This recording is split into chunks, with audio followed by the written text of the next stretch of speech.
नमस्कार साथियों, स्वागत है आप सभी के आपके अपने YouTube चैनल यस के एक्सीलेंस ट्यूटोरियल में। तो साथियों, आज हम लोग प्रश्नावली 8B का क्वेश्चन नंबर 1 का जो है 3 सॉल्यूशन करेंगे। 3 सॉल्यूशन दिया गया 4, ठीक है। तो चारों को जो है करके देखेंगे, ठीक है। और बहुत लोग कह रहे हैं कि सर जो है ये वाला जो है पर्सन समझ में नहीं आया, ठीक है ना। तो इसको फिर से समझने का प्रयास कीजिए, ठीक है ना। तो यहाँ पे देखिए, यहाँ पे लिखेंगे हम लोग हल, ठीक है। हल में लिखेंगे, यही उतार लेंगे तो 2 10 30। ये बिल्कुल आसान है भाई, और आप लोग को जो है ये 10 30 अंश का मान याद है तो ठीक है। 10 स्क्वायर 30 डिग्री, ठीक है। अब यहाँ पे देखिए, हम लोग को जो क्या करना है, मान रख देना है सिर्फ और सिर्फ, ठीक है। तो इतना बराबर हम लोग लिख सकते हैं क्या, 10 30 अंश का मान क्या होता है। आप लोग को जो है टेबल में देख लीजिएगा कि 10 30 डिग्री का जो है मान कितना दिया हुआ है। तो 10 30 डिग्री का मान आपको जो है मिल जाएगा 1/√3, ठीक है। 1/√3 होता है 10 30 अंश का मान। अब इसी में भर देना है, ठीक है।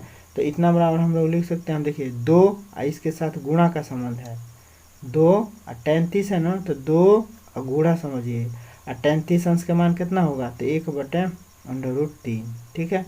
ऐसे लिख देना है। फिर नीचे बट्टा है तो बट्टा। अब 1 + 10 स्क्वायर 30 का मतलब क्या हो गया कि 1 + 10 स्क्वायर 30, 10 स्क्वायर 30। तो 10 30 अंश का मान होता है 1/√3, और इसका वर्ग है तो वर्ग कर देंगे, बस यही ना करना है। अब इसमें क्या नहीं समझ में आ रहा है, देखिए भाई 2 का जो है 10 के साथ गुणा का संबंध है, तो यहाँ 2 10, और 10 का मान 30 डिग्री होता है 1/√3 में 10 30 डिग्री का मान होता है 1/√3। तो हमने जो है यहाँ पे जो है 1/√3 रख दिया। उसके बाद से बट्टा है तो बट्टा कर दिया। उसके बाद से 1 + 10 स्क्वायर 30 दे दिया। तो 10 30 अंश का मान 1/√3, तो वर्ग कर देंगे, ठीक है। अब फिर इसको आगे सॉल्व करेंगे तो यहाँ पे देखिए, अब 2 × 1 हो जाएगा। देखिए अगर नहीं कुछ समझ में आता तो मान लीजिए इसका हर एक है, हाँ हर एक है, तो 2 × 1 हो जाएगा, और 1 × √3 रहेगा। तो यानी कि 2/√3 हो जाएगा इसका मान, है। अब बटे में जो क्या हो जाएगा, तो अब यहाँ पे देखिए 1 प्लस 1/√3 का वर्ग है। तो 1/√3 का जब वर्ग करेंगे ना, तो 1 पे भी वर्ग होगा, √3 पे भी वर्ग होगा, ठीक है। करेंगे तो यहाँ पे जो हम लोग लिख लेंगे, तो 1 का वर्ग करेंगे तो 1 होगा, √3 का वर्ग करेंगे तो क्या हो जाएगा, √3 का वर्ग करेंगे तो जो है वर्ग करनी हट जाएगा, ठीक है ना। करनी का जो भी करनी होता है ना, ये करनी से इसको कहते हैं, ठीक है ना। ये करनी है, तो करनी का अगर वर्ग किया जाता है ना, तो ऐसे जो कट जाता है, तो 5 खाली बचेगा इसके अंदर वाला संख्या, ठीक है। तो इसके अंदर वाला संख्या क्या बचेगा, 1/3, ठीक है। तो जो कि यहाँ पे लिख दिया गया। अब इसमें क्या करना है, अब इसको सॉल्व कर देना है। तो देखिए 2/√3 है, अब बटे में जो आप देखिए इसको सॉल्व कीजिए, तो 3 अगर 3 1 4, तो 4 बटे हो गया 3, ठीक है। अब इसको हम लोग लिख सकते हैं कि 2/√3 और गुण है 3/4, ठीक है। इसको ऐसे भी लिख सकते हैं, कैसे, ऐसे कैसे लिखेंगे, तो यहाँ पे देखिए 2/√3, देखिए कभी भी जब ऐसे दिया हो 1/5 और बटे में 5/7 ऐसे दिया हो, तो आप लोग इसको कैसे सॉल्व करोगे, इसको तो ऐसे ही लिखेंगे, ठीक है। 1/5 गुण है। अब इसको जब गुणा के रूप में लिखेंगे ना, 5/7 को भाग में है, गुणा के रूप में लिखेंगे तो पलट देंगे, तो 7/5 हो जाएगा। तो इस प्रकार ये हो जाएगा 7/25, ठीक है। तो इसी तरह से हम इसको भी सॉल्व करेंगे। तो यहाँ पे देखिए, अब इसको सॉल्व करेंगे तो ऊपर का ऊपर गुणा कर लीजिए, तो 3 दूना 6 हो जाएगा। अब बटे में जो क्या हो जाएगा, 4/√3, मैंने इसका इसके साथ गुणा हो जाएगा, चाहे इसका इसके साथ गुणा कीजिए, कोनो फर्क नहीं पड़ता है। तो ऐसे ही लिखेंगे, ठीक है। मैंने √3 का 4 के साथ गुणा करेंगे तो 4/3 हो जाएगा, ठीक है। अब यहाँ पे देखिए, इससे अगर ये कट रहा है तो काट देंगे, जैसे कि 2 3 6 और 2 दूना 4, अब नहीं कटेगा, तो ठीक है। तो इसको अब हम लोग लिख सकते हैं क्या, कि 3/2√3, यह नहीं बचेगा, यहाँ ऊपर 3 और नीचे 2/3 बचेगा, तो नीचे जो है 2/3 हो गया, ठीक है। अब इसको जो हम लोग क्या करेंगे,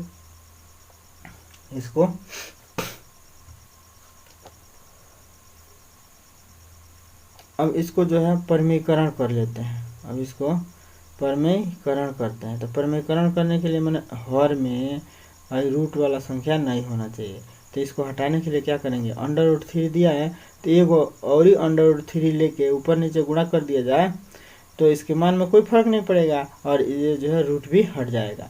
तो 3/2 इंटू 2 खाली √3 इंटू √3 कर देना है। ठीक है, तो अब मैंने √3 से ऊपर नीचे गुणा कर देना है तो बराबर क्या हो जाएगा, तो यहाँ पे देखिए 3 √3 रहेगा ऊपर। ठीक है, नीचे √3 का √3 में गुणा होता है तो 3 बहरी हो जाता है। जैसे कि देखिए √3 इंटू √3 बराबर हम लोग लिख सकते हैं अंडर रूट में 3 गुणे 3। आप लोगों को पता है कि अंडर रूट में अगर जिस संख्या का जोड़ा लगता है वो बाहर हो जाता है, ये आपको पता होना चाहिए।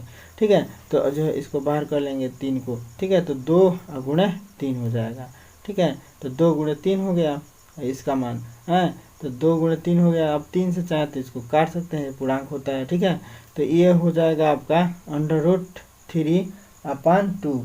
√3/2 किसकी वैल्यू होगी, तो √3/2 जो है sin 60 डिग्री का मान होता है। √3/2 sin 60 डिग्री का मान होता है। ठीक है, sin 16 डिग्री का मान होता है। ठीक है, आप लोग जो है चाहें तो जो है जो ये इसका टेबल है मान वाला उसमें देख सकते हैं। यहाँ पे आप लोग देख सकते हैं ये भी। देखिए कुछ लोगों को टेबल भी देखना नहीं आता है तो बता देते हैं। देखिए ये जो है 0, 30, 45, 60, 90 दिया है। ठीक है, और ये जो है sin theta, cos theta, tan theta, cosec theta और सेक थीटा दिया हुआ है। ठीक है, तो अब इसमें देखिए टेबल को देखते कैसे हैं। जैसे कि हम लोग को sin 0 डिग्री का मान ज्ञात करना है तो sin 0 डिग्री का इस टेबल से ज्ञात करेंगे। तो देखिए sin के खाना में देखेंगे इधर से तो 0, ठीक है ना, तो देख रहे हैं 0 डिग्री का मान 0 आ रहा है। फिर sin 30 डिग्री का मान 1/2 आ रहा है। sin 45 अंश का मान 1/√2 आ रहा है। उसी तरह से sin जो है 60 डिग्री का मान √3/2 आ रहा है। ठीक है, तो √3/2 को हम लोग लिख सकते हैं sin 60 डिग्री। ठीक है, तो अब इसी तरह से हम लोग टेबल देखते हैं। जैसे पूछ दे कि tan 30 अंश का मान बताइए तो tan के खाना में देखेंगे इधर से 30। ठीक है, तो 1/√3 हो जाएगा। ठीक है, tan 45 अंश का मान 1 हो जाता है, tan 60 अंश का मान √3 हो जाता है। ये अपरिभाषित अनंत होता है। ठीक है ना, तो इस प्रकार आप लोग टेबल में भी देख सकते हैं। ठीक है, तो अब जो है इसका जो है दूसरा पार्ट देखते हैं। तो इसका दूसरा पार्ट क्या है, यहाँ पे देखिए दूसरा पार्ट भी जो है ऐसे ही है, सेम ऐसे। ठीक है, बस इसमें माइनस कर दिया है। ठीक है, तो यहाँ पे लिखेंगे 2 tan 30 डिग्री बटे में जो है क्या है तो 1 माइनस में tan स्क्वायर 30 डिग्री। ठीक है, तो इसको हम लोग सॉल्व करेंगे तो 2 इंटू tan 30 अंश का मान क्या होता है तो 1/√3 लिखेंगे हैं। अब बटे में जो है क्या हो जाएगा 1 माइनस 1/2 1/√3 का वर्ग करेंगे ना, tan का वर्ग है तो इसका भी वर्ग कर देंगे। ठीक है, तो इसका भी वर्ग कर देंगे। तो अब वर्ग कर दीजिए, रूट है। ठीक है, 3 है। ठीक है, तो अब इसको सॉल्व करेंगे तो देखिए इसको इसका 1 में गुणा होगा तो 2 हो जाएगा, 2 का 1 में तो 2 का 2 हो जाएगा और अंडर रूट में 3। अब बटे में जो क्या हो जाएगा ये तो 1 माइनस 1/3 माने 1 का वर्ग क्या होगा √3 का वर्ग करेंगे तो 3 बाहरी हो जाएगा। तो इसको लिख सकते हैं 2/√3 अपान में अब 3 एकम 3 में से 1 जा 2 तो 2/3 माना। इसको सॉल्व करने का यह तरीका है कि जो इसका इसमें गुणा करके यहाँ माइनस है ना तो घटा देंगे, प्लस रहता तो जोड़ देते अंशवा को। ठीक है, ये अंश है तो इसका इसमें गुणा करके इसको घटा देंगे, अगर प्लस रहता तो इसका इसमें गुणा करते इसको जोड़ देते। ठीक है ना, ऐसे करने का ये तरीका है। ठीक है, तो अब इसको हम लोग क्या लिख सकते हैं 2/√3 2/√3 और ये 2/√3 है। अब बटे में अब इसको सॉल्व कर देंगे तो 3 एकम 3 3 एकम 3 3 में से 2 जा 1 सॉरी 3 एकम 3 3 में से 1 घटेगा ना भाई, 1 घटेगा तो 1 घटेगा तो क्या हो जाएगा 3 में से 1 घटेगा तो 2/3 तो 2/3 हो जाएगा। इसको लिख सकते हैं 2/√3 इंटू 3/2, 2 से 2 कैंसिल हो जाएगा और 3/√3 बचेगा। 3/√3। अब देखिए इसको परिमीकरण करना है तो फिर ऐसे ही संख्या से गुणा कर दीजिए ऊपर नीचे, ठीक है। तो ये हो जाएगा आपका 3/√3। अब बट्टे में √3 का गुणा होगा तो 3 को हरिए, 3 से 3 कैंसिल। तो इसका मतलब अब जो है क्या मान निकला दूसरे का, तो ये निकला √3।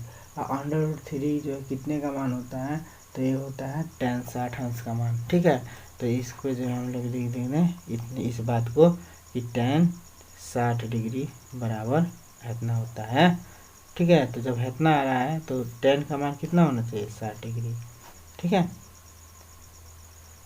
ठीक है, तो tan 60 अंश का मान निकल रहा है √3, ठीक है। तो बस ये हो गया इसका, ठीक है। अब जो है हम लोग देख लेते हैं इसका तीसरा पार्ट, ठीक है। तीसरा पार्ट तो जो है देख लेते हैं। अब इसका तीसरा पार्ट देख लीजिए। तो तीसरा पार्ट इसका क्या है कि जो है 1 माइनस tan स्क्वायर 45 डिग्री है और 1 प्लस tan स्क्वायर 45 डिग्री है, ठीक है। तो इसको अब हम लोग लिख सकते हैं क्या, यहाँ से लिखते हैं, ठीक है। तो यहाँ पे देखिए 1 माइनस tan स्क्वायर 45, tan 45 अंश का मान रखना है। तो tan 45 अंश का मान आप लोग देखिएगा 1 है, यहाँ पे वर्ग है, वर्ग तो वर्ग कर देंगे, ठीक है। अब बटे में यहाँ पे देखिए 1 प्लस tan स्क्वायर 45, तो इसका भी जो है क्या करेंगे, tan 45 अंश का मान 1 होता है, आप वर्ग है इस पर तो वर्ग कर देंगे, ठीक है। तो इसका भी वर्ग कर देंगे, बराबर क्या हो जाएगा 1 अब माइनस 1 का वर्ग करेंगे तो 1 होगा। अब बटे में जो है 1 अब प्लस 1 का वर्ग करेंगे तो क्या होगा 1 होगा। तो 0/2 का मतलब 0, तो 0/2 का मतलब 0, ठीक है। तो 0/2 का मतलब 0, तो इसका कौन सा विकल्प सही है, तो 0 डिग्री, डी विकल्प सही होगा, ठीक है। तीसरा का डी विकल्प सही हो जाएगा आपका, ठीक है। डी विकल्प आपका सही होगा जो 0 दिया हुआ है, ठीक है। अब यहाँ पे देखिए आपका जो है ये क्वेश्चन नंबर 4 है, बहुत इंपॉर्टेंट है क्वेश्चन नंबर 4। तो क्वेश्चन नंबर 4 देख लीजिए, यहाँ पे दिया हुआ है कि 2 साइन, सॉरी यहाँ पे क्या दिया हुआ है कि sin 2a। अब देखिए दोस्तों, हम भगवान जी नहीं हैं कि हमसे एक को गलती नहीं होगा, ठीक है ना, गलती हमसे भी हो जाती है। इसके लिए बस यही कहेंगे कि आप लोग हमको माफ़ कर दीजिएगा, ठीक है ना। गलती होता है, ऐसी बात नहीं है, ठीक है ना। अब देखिए कोई भी जो काम करेगा गलती उसी से होगा, ठीक है। तो sin 2a बराबर 2 sin a होता है, दिया है, ये दिया गया है, ठीक है। तो हम लोग को मान बताना है कि क्या है क्या नहीं है, ठीक है। तो इसको कैसे सॉल्व करेंगे, ठीक है। तो यहाँ पे जो है आप लोग को एक जो है फार्मूला याद होना चाहिए, ठीक है, कि sin 2a बराबर क्या होता है, यहाँ पे देखिए sin 2a बराबर होता है 2 sin a cos a, ठीक है ना। sin 2a बराबर होता है, तो sin 2a बराबर हम जानते हैं, ठीक है ना, कि sin 2a का खाली सूत्र होता है sin 2a का सूत्र होता है 2 sin a cos a, ठीक है, ये सूत्र होता है, ठीक है। यहाँ पे देखिए 2 sin a का मान यहाँ पे दे रखा है, ठीक है ना। तो यहाँ पे हम लोग लिख सकते हैं ये 2 sin 2a बराबर 2 sin a के बराबर होता है, ये दिया गया है हम लोगों को, दिया है ना, ठीक है।